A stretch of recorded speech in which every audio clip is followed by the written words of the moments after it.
as we draw close to the middle of the month and fast approach the last 10 nights of the month of Ramadan, we look forward to the most important nights, to the most important part of the month of Ramadan, which is the night of Qadr, the night on which the Quran was revealed. And we must start preparing for it now. It is an amazing night. Let us imagine that if an emperor, a king, dispatches a courier before someone, with compassion and mercy, invites him for a special feast, tells him that if he appears at this feast with the right attitude, amazing gifts and rewards will be bestowed upon him. And the more respectfully he would behave in the assembly, the rewards and the gifts would be increased in proportion with his attitude and behavior. Now obviously, if you receive that invitation, then that person would be so excited and would prepare himself not to leave any stone unturned, mobilize all the resources and efforts to be able to procure what is required for being present in such an assembly, so that finally when the moment arrives, he or she is present in the right state of mind. Now this invitation is exactly the same as the invitation of Allah subhanahu wa ta'ala, who is Malik, He is the king of the heavens and the earth. He has invited us to His feast. He has dispatched His favorite angels as couriers. They have announced the invitation kindly and compassionately to us, giving us the glad tidings of everything on this night. Should we not prepare for it and not be one of those for where the Quran says that they say, Ya hasrati ala ma qarrattu fi janbillah, woe upon me in that I neglected my duty upon Allah, I neglected my duty towards Allah subhanahu wa ta'ala.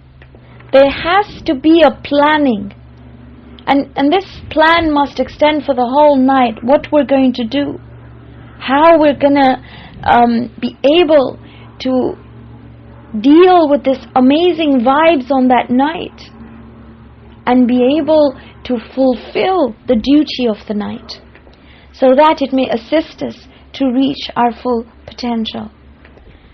Let's first look at some aspects of Lailatul Qadr, or maybe I can say the appreciation of the merits of Lailatul Qadr.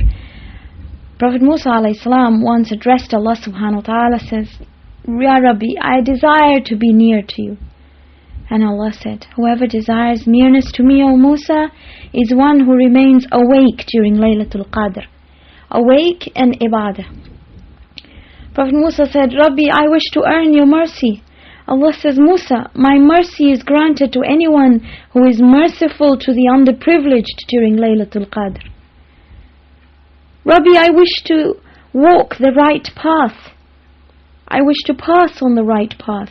And Allah says, Musa, it is granted to anyone who gives sadaqah on Lailatul Qadr.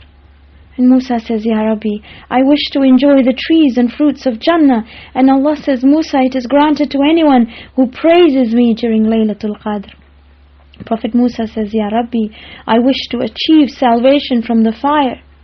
And Allah says, Musa, this is granted for anyone who seeks forgiveness during Lailatul Qadr. And Prophet Musa finally says, Ya Rabbi, I wish to achieve your pleasure. And he says, Musa, I shall be pleased with anyone who prays 2 rakats of salah during Lailatul Qadr. So if we look at this hadith, and I won't go into many hadiths, let's look at this one.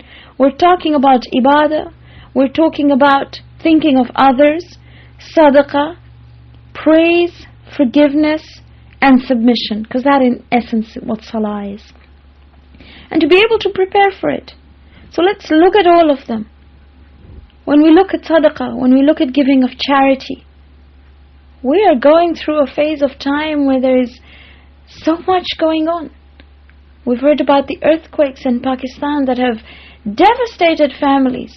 If I'm going to say that on Lailatul Qadr I'm going to put a few pennies in a box, whilst a mother is holding up her children and asking for food, that's not sadaqah.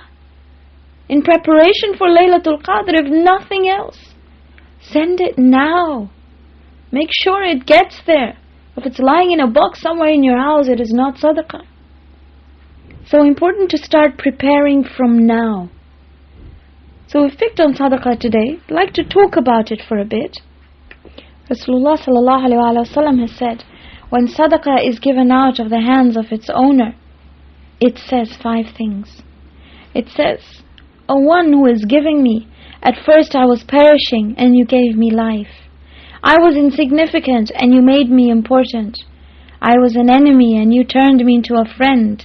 You used to have to protect me, but now I will protect you up to the day of Qiyamah. And contrary to any belief that we might have, the onus of giving lies on the giver. The receiver is doing us a favor by accepting it.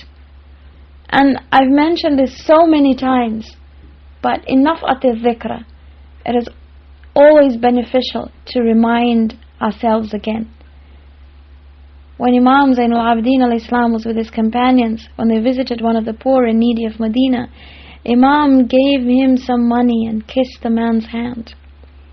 Imam's companions asked why he had done that, to which Imam said, he is my muhsin, one to whom I am obliged, for by accepting my help he is bringing me closer to Allah subhanahu wa ta'ala. If we can only think like that, then sadaqah on the Lailatul Qadr will become a means, as Allah subhanahu wa ta'ala says, of our treading the right path. It reminds me of a story about a businessman who came to an alim to ask for some du'as or amals which might help in his business, because he found that however hard he worked, his profits were far too low. And the alim asked him, are your khums and zakah payments up to date? How much of your profits do you give to sadaqah? And the businessman looked down sheepishly. The alim said, in your next deal, make Allah your partner by contributing to sadaqah. Like any good business partner, Allah will do anything and everything to ensure that your business succeeds.